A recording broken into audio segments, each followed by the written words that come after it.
we are now going to be talking about the Los Angeles Lakers and their head coaching search. Yesterday, we talked about the fact that JJ Redick was seen to be the front runner for the position. Shams Charania of The Athletic put out a report that they were zeroing in on JJ Redick to be their next head coach. And then this morning, Adrian Wojnarowski of ESPN put out a lengthy report on what the interview process has been like, and that Dan Hurley, the head coach of UConn that has been there for a number of years, coming off of back-to-back national championships, that he has emerged as the number one priority for the Lakers in their head coaching search. Again, just really interesting to see sort of the turn of events here in just a 24-48 hour span, because Hurley wasn't ever somebody that was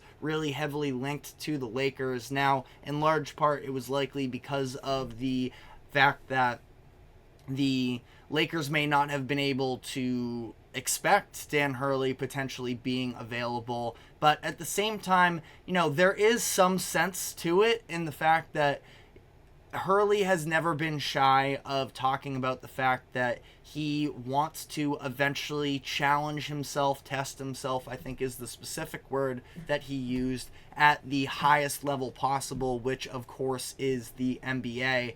And there has also been, especially in recent years, a sentiment from Dan Hurley that he has been fed up with the transfer process and the NIL and such, and it's taken a very big toll on him, as it has with many head coaches in college basketball. So it might actually, definitely at the highest level, is more difficult in some sense, but at the same time, trying to put together this dynastic run in today's era of college basketball is also extremely difficult. So to me, it makes sense that Hurley has his eyes on the NBA. Now, the Lakers is, there's gives and takes with this overall concept as well, because there is not going to be an organization next season that has more pressure surrounding the head coach position.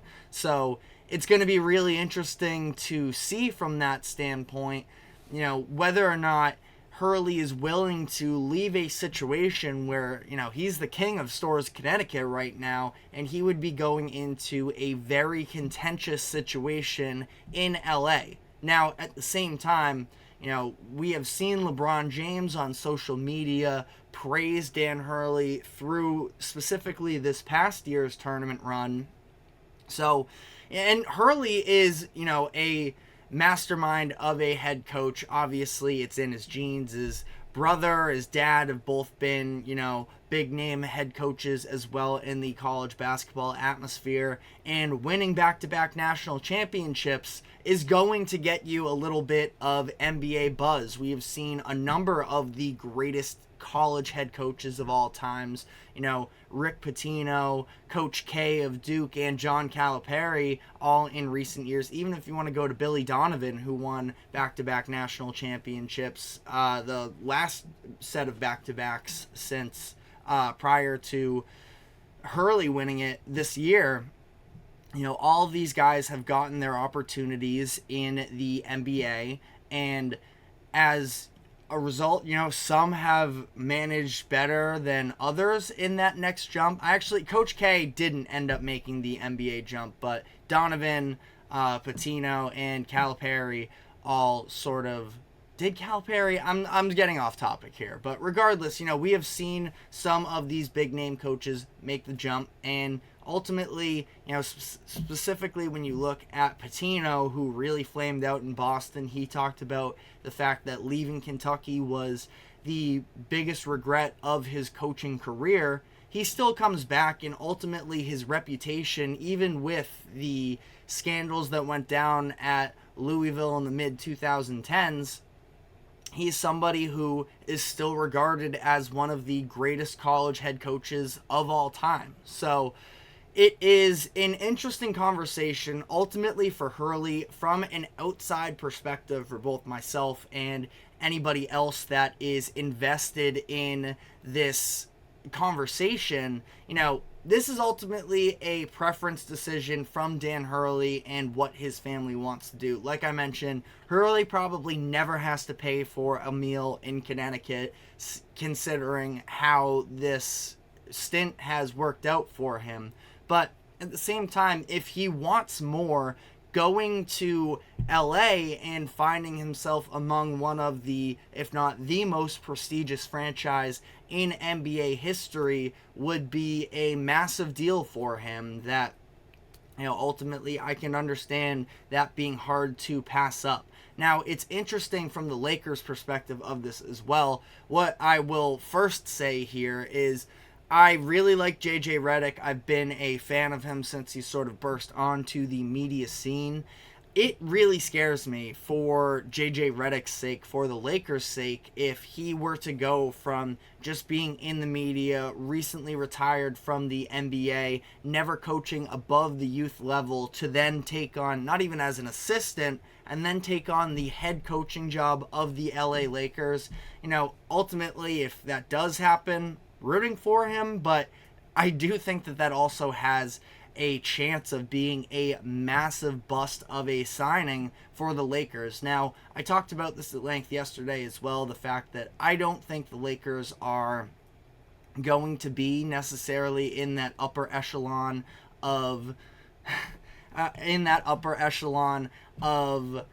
contenders for next season, as we have Kelsey in the comment section saying, isn't LeBron actually the coach no matter what?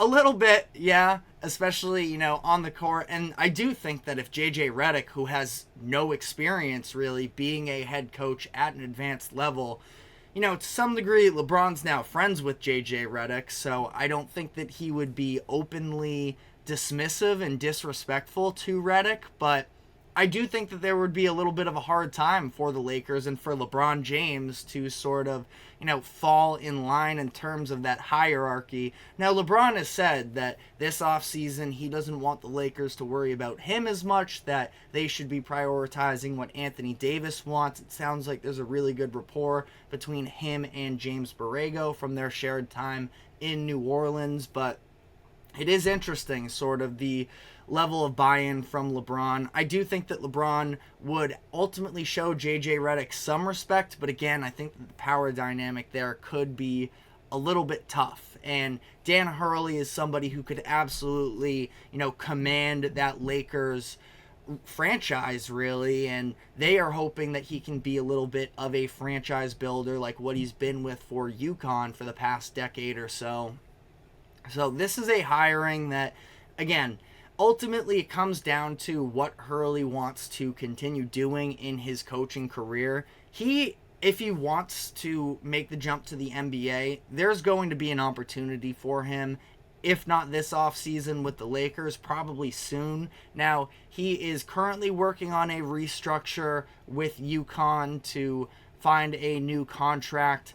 He is under contract through 2029. It would cost him $1.875 million to make the jump to the NBA, according to Sportico, who is a website out there that sort of broke down the Dan Hurley contract and some of the clauses within it. So the Lakers are going to have to absolutely, bring in the Brinks trucks to go out and get Dan Hurley. And ultimately for him, as much as he has a great position for himself right now at UConn, and he is going to have a top 10 potentially roster in the country headed into next season, maybe that's a little bit aggressive, but at the same time, I do think that they are going to be in that upper echelon of teams ranked headed into 2024-25, but worst case for him to some degree is him getting a boatload of money from the Lakers to make that jump to the NBA. And then if things don't work out and he gets fired in a number of years, he gets all of that massive money guaranteed, and he can probably go find himself another high-end college job as well. So I think this is a win-win situation ultimately for Hurley. I do understand some of the concerns, but I think it's going to work out for him one way or another going to be very interesting to see how he chooses to go about this. I don't anticipate us getting a definitive answer necessarily in the coming days. This might be a slow-moving process. The Lakers, I believe, are the last team with a head coach opening, so they have plenty of time to sort of, play this thing out as they would like. But let me know what your thoughts are in the comment section. We're going to be taking our next break, though, and when we come back on the other side, I want to sort of continue on this conversation for Dan Hurley, UConn, and all of the biggest offseason moves in college basketball. So stick with us, and we will be right back after this quick break. Don't go anywhere.